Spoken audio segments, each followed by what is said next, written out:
Jadi, yang pertama era suku bunga, itu kan yang berdampak langsung terhadap, harga obligasi, baik obligasi pemerintah maupun swasta. Nah, hal ini juga ditunjukkan dengan kinerja daripada indeks obligasi, ataupun rata-rata reksadana pendapatan pendapatan tetap di Indonesia kinerjanya kurang begitu bagus tahun ini. Nah, kalau untuk saham, ini memang case by case ya. Jadi saham di banyak negara mengalami penurunan harga, Indonesia termasuk beruntung naik karena kita diuntungkan oleh booming harga komoditas. Jadi walaupun naiknya sedikit, itu sudah lebih baik dibandingkan negara-negara lain. Nah, kalau untuk tahun depan, saya melihat bahwa era suku bunga tinggi ini mungkin sudah mendekati puncak daripada siklusnya. Suku bunga Amerika cukup mungkin naik, mungkin 0,75 sampai 1% lagi atau 2 3 kali kenaikan lagi. Nah, setelah itu dia akan, tetap dan mungkin saja di semester 2, apakah entah di awal atau di akhir, dia akan mengalami penurunan. Nah, jadi kalau 2022 adalah era kenaikan suku bunga, 2023 tuh kita bisa saja masuk dalam siklus, suku bunga tetap dan mulai menunjukkan penurunan. Nah, itu akan positif untuk, harga obligasi. Baik, Pak Rudi, lalu dengan berbagai sentimen yang ada, sebetulnya jenis portofolio apa di sepanjang tahun 2022 ini yang paling diburu dan juga sebetulnya paling cuan, Pak Rudi? 2022 ini memang unik ya. Jadi walaupun, IHSG mengalami kenaikan, ada reksadana yang mungkin stock picking-nya lebih baik, jadi dia positif, bahkan lebih tinggi dibandingkan IHSG. Tapi, ada juga reksadana yang mungkin stock picking-nya kurang bagus atau dia, mengikuti indeks yang, kinerjanya juga mungkin di bawah IHSG, sehingga, kinerjanya juga itu kurang baik gitu. Jadi kalau reksadana saham case by case, reksadana pendapatan tetap itu terdampak di, kenaikan suku bunga, sehingga kinerjanya juga kurang bagus. Jadi secara umum mungkin reksadana yang isinya pasar uang yang relatif tidak begitu, terkena efek kenaikan suku bunga ataupun gejolak saham. Tapi 2022 di Indonesia juga sedang over liquidity, sehingga suku bunga deposito kurang kompetitif juga. Jadi secara umum 2022 ini kinerja reksadana itu yang pengelolaannya aktif yang bagus. Kalau yang pengelolaannya pasif atau yang berbasis obligasi, dan pasar uang, kinerjanya memang, biasa saja gitu loh. Jadi single digit bahkan di bawah 5%.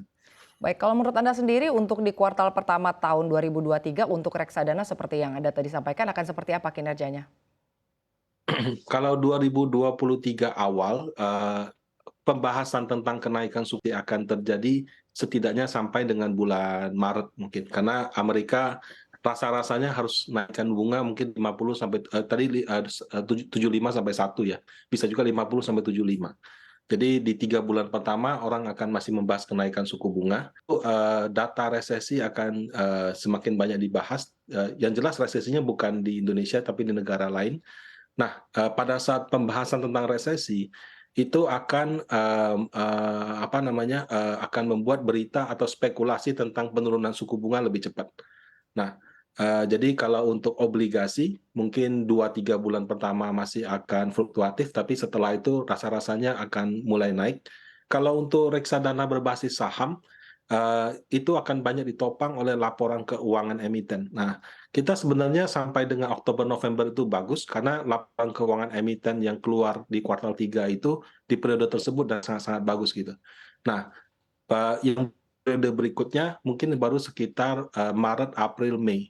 Nah, di situ mungkin berita baiknya akan banyak lagi, karena kalau kalau sekarang sepertinya sudah kehabisan bensin gitu, nggak ada gas lagi, jadi IHSG ini juga cenderung trendless atau stagnan gitu. Baik, Pak Rudi, tapi untuk di sepanjang tahun 2022 ya, jika kita membahas mengenai pasar saham, khususnya indeks sektoral begitu, mana sebetulnya yang paling meraup untung banyak, Pak Rudi? Eee, kalau kita berbicara harga sahamnya kadang-kadang relatif ya, karena belum tentu kinerjanya bagus, bagus, harga sahamnya naik. Ada juga yang perusahaannya labanya masih naik, tapi harga sahamnya malah di situ-situ aja. Nah, kalau berbicara tentang laporan keuangan, perbankan dan energi terutama batu bara itu masih akan, termasuk yang kinerjanya bagus. Paling tidak masih akan menunjukkan kenaikan di tahun 2023. Kemudian sektor lainnya itu akan terimbas dari pemulihan ekonomi, turis yang kembali normal, kemudian, konsumsi juga normal, harapan saya tiket pesawat juga sudah mulai turun karena harga minyak sudah mulai stabil. Nah, itu juga akan membuat semua sektor mengalami kenaikan, tapi mungkin belum bisa menyaingi pertumbuhan laba di sektor perbankan dan energi.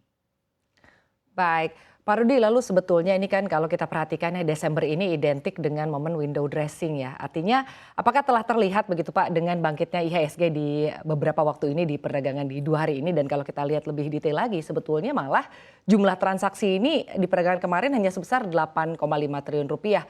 Kalau dibandingkan dengan bulan-bulan sebelumnya malah biasanya berada di angka di atas 10 triliun rupiah dan juga 15 triliun rupiah.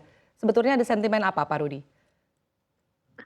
Pertama, minggu terakhir itu banyakkan orang libur ya, termasuk mungkin pengelola dana dan eh, yang kan sudah tutup buku, yang sudah berlibur cenderung akan ya sudah transaksi dulu gitu.